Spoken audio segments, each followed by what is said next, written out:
at last, the Xenoblade. Hey guys, Luxker here.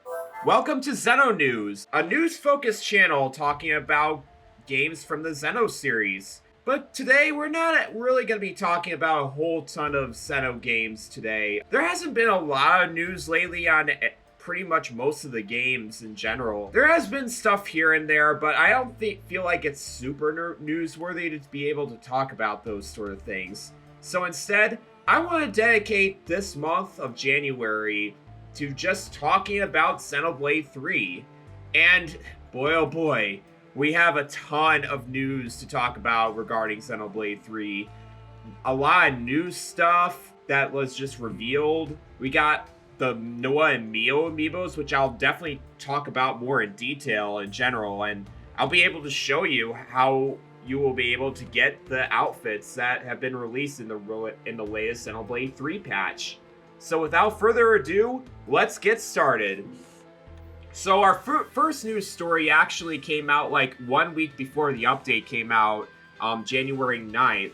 And that's the first batch of the Super Smash Bros. Spirits for this year, because they previously announced they were going to add more spirits for Smash Ultimate in general. And they added Noah and Mio here. It was released that weekend. Unfortunately, I don't think you can get those now. But if you were able to play the game over the weekend, you would get those spirits. So what you would do is that you would fight Dark Samus at the end, but at the beginning you would fight a Shulk and a Lil Mac, basically just Noah and Mio, respectively. And I'll be honest, I don't really recall much of this fight at all. It was kind of easy because I just had used the most broken spirits to beat them.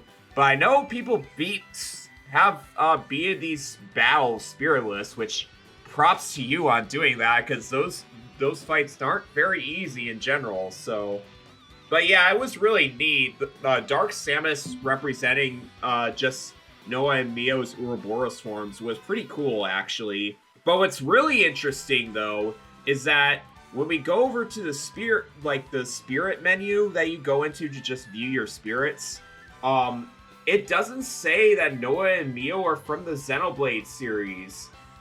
This is rather interesting because previous Xenoblade spirits actually said that they were from the Xenoblade series. I'll post a few screenshots right now regarding to it. And this has left fans in a little bit of a mystery right here. Like, are we gonna see like these characters just being in a different series compared to what Xenoblade is? I mean, we still have the icon saying that they were from the Xenoblade series, but it seems like Nintendo in general might be abandoning the Xenoblade series in general and making it an entirely new name. What that will be, we don't really know. But actually, now that I think about it, there were actually more spirits that came out late, like just basically this weekend, the weekend that I'm recording this, and they didn't say that they were from any series either. I mean, technically they are just mainly, well, one is an indie game, but like two others were from series that weren't represented in Smash with their characters. So I guess you can say it's like that, but of course there was a couple Xenoblade characters in Smash, so I find that really interesting in general. So what are your guys' thoughts on what this could mean, actually? Let me know in the comments down below. So now, our next news story is, of course, the Noah and Mio amiibos that were released in the middle of January. There was an update that came out for Xenoblade 3 that basically just read these amiibos in general and basically gave outfits. That's basically what it typically is that you just basically get the N and M outfits, as well as other outfits regarding Xenoblade characters in general.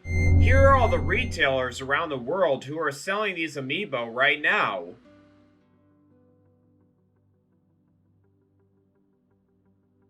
Now, what's interesting about these amiibos is that the stand for them is really unique in general. Like, if you look closely right here, you can see that it's an X shape, which is very similar to the style and design of Xenoblade 1's X shape, which is really interesting. I know people said it was basically Xenoblade X, but I don't really see it. It's actually Xenoblade 1's X shape.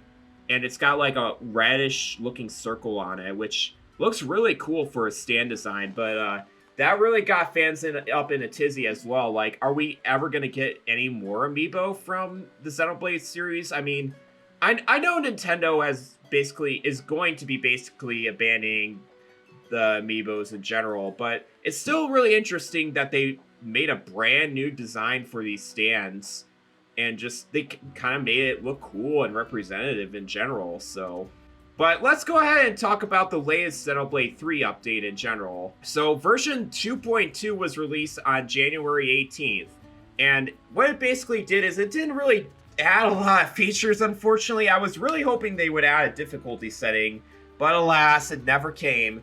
Instead, we got compatibility with the Noah and Mio amiibos, and you can basically scan the amiibos, and you get their costumes, the characters' outfits, just like that, just like I said earlier.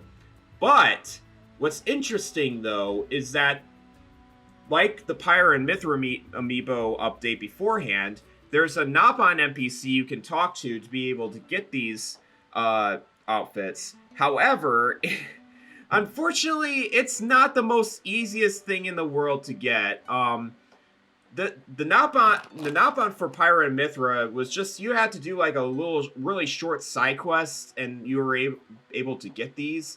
But you would actually talk to this Nopon, and you would have to get at least 539 gold Nopon coins to be able to get all of the outfits. Were not regarding the M outfit, because you would only get that one if you beat Symphonic Serotinia. But yeah, I just found it like really strange that it would be like that. Like, who on earth would want to just grind just to get these outfits just like that? Like, I just don't get the point of it. And I get that's mainly to just sell these amiibos. I mean, unfortunately, they're really a lot more expensive than like other amiibos in general. I mean, it's $10 more than the Pyre and Mithra amiibo, so there's like some kind of weird tax there. But I just find it so weird that you have to grind for like dozens of hours just to get these outfits, and I kind of feel a little bit disappointed about that. No, not barring that it's just basically another Lucky 7 reference, because, you know, the whole entire group is just basically one whole Lucky 7 in the first place. It's just basically a theme in this whole entire game in general. But I just find it so strange that you have to get like 539 gold Nopon coins in general. So, have you guys got these outfits not using the amiibo? Let me know in the comments if you did or not, because that's really outrageous in general. And then finally, our last news story for Xenoblade 3 is that we finally are getting an official art book for this game. I've been waiting for over a year to get something like this, and my gosh, it's gonna be so fantastic. Right here is the cover art for it, and this was made by Masatsugu Saito, and it just looks so cool. It looks so fantastic. It's going to be called Xenoblade 3 Official Artworks Ionios Moments, and you can pre-order it from basically any Japanese outlet that that ships internationally.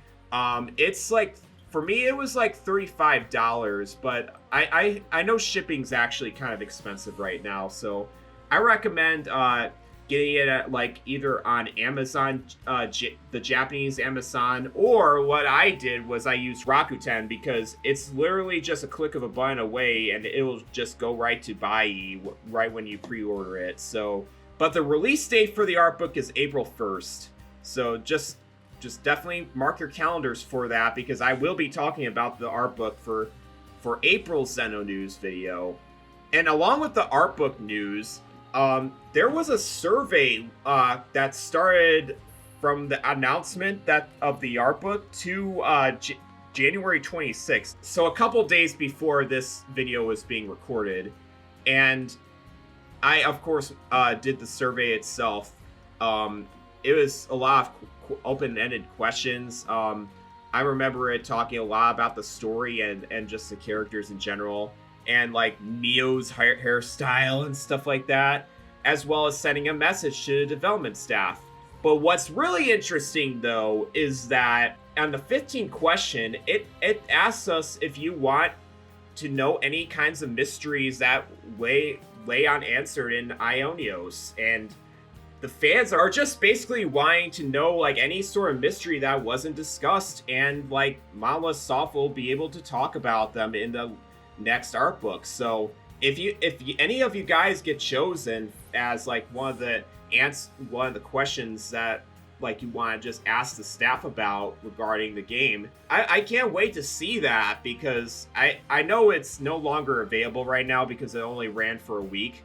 But like, it's really cool that Monolith Soft is like talking with the fans and like expressing like interest in sharing the mysteries in general. Like, not a lot of games do that these days, and I really appreciate Monolith Soft just going all out and just being there for the fans and just wanting any sort of mysteries answered. Like, for one example, like, what is Mithra's child? Like, what happened to that child in general? Like, that's probably one of the biggest mysteries that is going around the fan base right now. So, but yeah, this is really exciting news.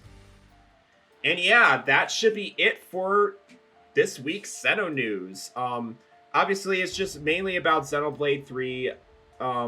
Next month we'll definitely be talking about the rest of the games in general, but I just wanted to talk about Xenoblade 3 because that's the biggest news story that came about this month, and it would take a long time in general to talk about. But sorry about not actually having like a co-host this time around. I just didn't really have the lot of time to talk about them in general. I was at Magfest in the middle of this month, and it was really fun in general.